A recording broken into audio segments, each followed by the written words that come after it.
नमस्कार मंडळी, प्रीताज किचन मध्ये तुम्हा सर्वांचे स्वागत आहे. तर मंडळी, आज आपण चमचमीत अशी दम आलूची रेसिपी बघणार आहोत. तर मंडळी, ही रेसिपी कशी वाटते मला कमेंट करून नक्की सांगा आणि व्हिडिओ आवडल्यास व्हिडिओला लाईक करा. चॅनलवर नवीन असाल तर चॅनलला सबस्क्राईब करा, शेअर करा, कमेंट करायला विसरू नका. तर चला मंडळी, आता आपण रेसिपीला सुरुवात करूया. तर मंडळी, इथे मी मिनी बटाटा घेतलेला आहे. बटाटा उकडून घेतलेला आहे, त्याच्या साली काढून देखील घेतलेल्या आहेत. 2 कांदे बारीक चिरून घेतलेले आहेत, आडवे पातळ असे चिरायचे आहेत. कोथिंबीर, आल्याचा तुकडा, 10-12 लसणाच्या पाकळ्या, 2 बारीक चिरून मिरची घेतलेली आहे आणि 1 टॅमॅटो घेतलेला आहे. तर आता इथे जे बटाटे आहेत आपण उकडून घेतलेले आहेत, त्याला फोकच्या साह्याने असे छिद्र पाडून घ्यायचे आहेत आणि असेच मी सगळ्या बटाट्याला पाडून घेतलेले आहेत. आता आपण बटाट्याला असे छिद्र पाडून घेतल्यानंतर आपल्याला हे बटाटे फ्राय करून घ्यायचे आहेत. तर कढईमध्ये मी 1 छोटा चमचा तेल टाकून घेतलेला आहे आणि त्याच्यामध्ये बटाटे टाकलेले आहेत. तर बटाटे आपल्याला इथे ब्राऊन होईपर्यंत फ्राय करायचे आहे. तर इथे तुम्हाला दिसत आहे थोडे थोडे बटाट्यांचा कलर देखील चेंज झालेला आहे. आता इथे बऱ्यापैकी आपले बटाटे ब्राऊन झालेले आहेत. तर बटाटे मी ब्राऊन झाल्यानंतर आपल्याला एका बाउलमध्ये काढून घ्यायचे आहेत. तुम्ही बटाटे फ्राय करत असताना त्याच्यामध्ये जर मीठ आणि लाल मिरची पावडर टाकली तरी देखील चालेल, पण असे तेलात नुसता फ्राय केल्यानंतर तरी देखील ते एकदम टेस्टी लागतात. त्याच्यानंतर आता आपण त्याच कढईमध्ये मसाला तयार करणार आहोत.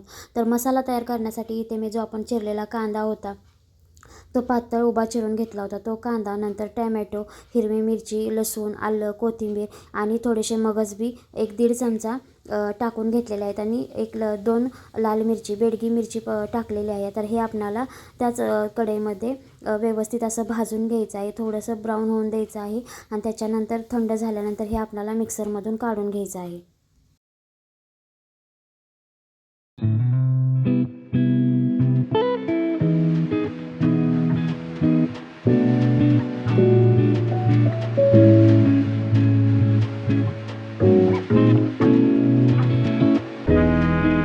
इथे आपला जो मसाला आहे तो व्यवस्थित असा भाजून झालेला आहे आणि इथे थंड देखील झालेला आहे. तर आता तो मिक्सरमधून त्याची एकदम मी बारीक अशी पेस्ट काढून घ्यायची आहे. एकदम बारीक अशी पेस्ट करून घ्यायची आहे. अशा प्रकारे तुम्ही दम आलूची रेसिपी नक्की ट्राय करा, एकदम छान लागते.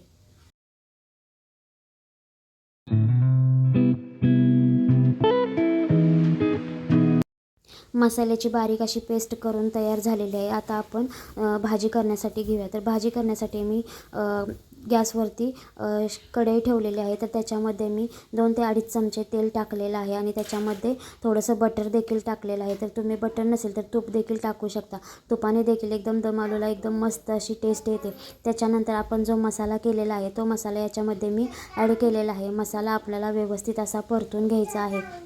मसाल्याला तेल सुटेल असा मसाला परतून घ्यायचा आहे. त्याच्यानंतर मिक्सरच्या भांड्यामध्ये जो राहिलेला मसाला होता ना, तर त्याच्यामध्येच मी थोडंसं पाणी ओतून घेतलेलं आहे आणि ते पाणी या मसाल्यामध्ये ॲड केलेलं आहे आणि परत आता हे पाणी ॲड केल्यानंतर त्याच्यानंतर परत त्याच्यामध्ये मसाला भाजण्यासाठी पाणी ॲड करायची गरज नाही. तर आता मसाला आपण एकदम मस्त असा तेल सुटेपर्यंत भाजून घ्यायचा आहे. तर मसाल्याला इथे तेल सुटलेलं आहे, तुम्हाला दिसत आहे. तर त्याच्यामध्ये मी लाल बेडगी मिरची पावडर टाकलेली आहे, त्याच्यानंतर जिरे पावडर, धने पावडर आणि हळद टाकलेले आहे. आता हे मसाले आपणाला व्यवस्थित परतून घ्यायचे आहेत आणि मसाले परतत असताना गॅस एकदम कमी ठेवायचा आहे. जास्त फुल गॅस ठेवायचा नाही, मसाला करपण्याची शक्यता असते. तर इथे मसाला आपला व्यवस्थित असा आपण परतून घेऊयात. इथे मी मसाला परतून झाल्यानंतर परत त्याच्यामध्ये थोडंसं पाणी टाकलेलं आहे, जेणेकरून आपण जे सुके मसाले ॲड केलेले आहेत ते व्यवस्थित शिजले जातात. आणि आता ते मसाले शिजल्यानंतर जे आपण फ्राय केलेले बटाटे आहेत ते मी इथे ॲड केलेले आहेत आणि त्याच्यानुसार आपण चवीनुसार मीठ देखील ॲड केलेलं आहे. आता हे बटाटे जे आहेत ते व्यवस्थित मिक्सर करायचे आहेत, त्याला पूर्णपणे मसाला लागला पाहिजे. आणि आता ग्रेव्हीची थिकनेस ही तुम्हाला पाहिजे तशी ॲडजस्ट करू शकता. तर इथे मला थोडंसं घट्ट वाटते, त्यामुळे याच्यामध्ये मी 1 ग्लासभर पाणी ॲड केलेलं आहे आणि याला उकळी आल्यानंतर गॅस बंद करायचा आहे. तर मंडळी, इथं आता आपली तयार आहे मस्त अशी दम आलूची रेसिपी. तर मंडळी, इथे बघा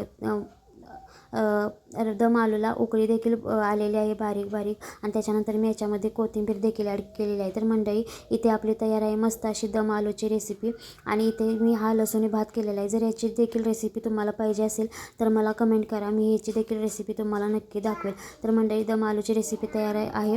व्हिडिओ आवडल्यास व्हिडिओला लाईक करा, चॅनलवर नवीन असाल तर चॅनलला सबस्क्राईब करा, शेअर करा आणि तुम्हाला कोणती रेसिपी माझ्याकडून पाहिजे ही मला कमेंट करून नक्की सांगा.